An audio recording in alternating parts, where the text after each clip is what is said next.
The urban world, AQA GCSE Geography. As the population increases, so does the rate at which it grows. Urbanisation refers to the proportion of people who live in urban areas, cities. This can be due to two factors, natural increase or migration. Natural increase is when the population grows because more people are being born than are dying. This occurs when there are lots of people aged to 18 to 35, when most people tend to have children. Improved healthcare can reduce the death rates. Migration is when people move to the city. In the country, farming is hard and poorly paid and there are few services. In the city, there is better access to healthcare and education and usually better pay. The percentage of people living in cities is increasing more rapidly in developing countries. When 10 million people live in a city, it is called a megacity. Rio is in Brazil. It has 4 zones. In the north are squatter settlements, industry and an international airport. The Centro Zone is home to historic buildings, the business district and the financial centre.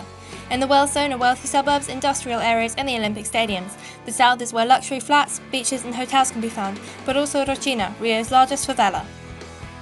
Rio is an important hub of culture. It's a UNESCO World Heritage Site with its statue of Christ the Redeemer and natural surroundings. Manufacturing, the port and industry boost the economy. The economy draws in immigrants from all over the world. Skilled workers from the USA and UK arrive, with South Korean and Chinese immigrants seeking business opportunities.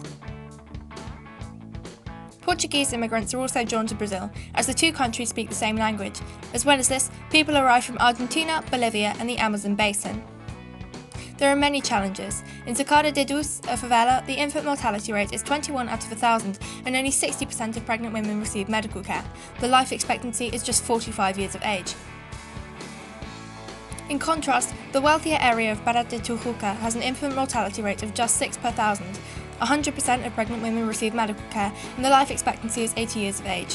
One solution though are the teams of travelling medical staff. They can diagnose and treat 20 different diseases, increasing the life expectancy of an area.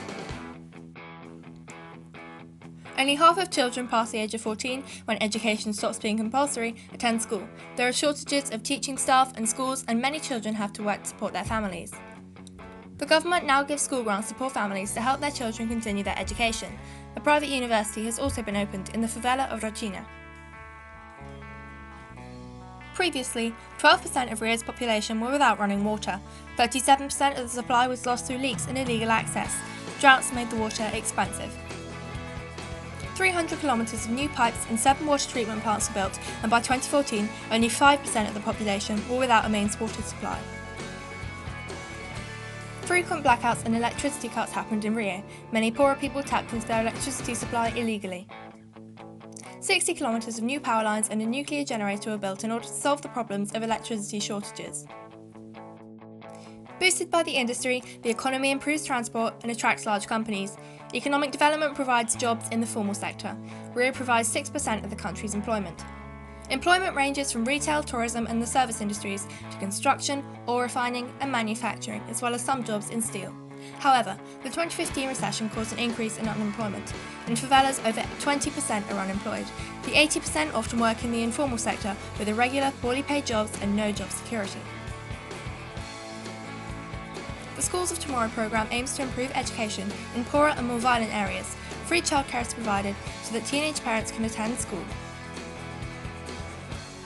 Crime is a massive problem in favelas.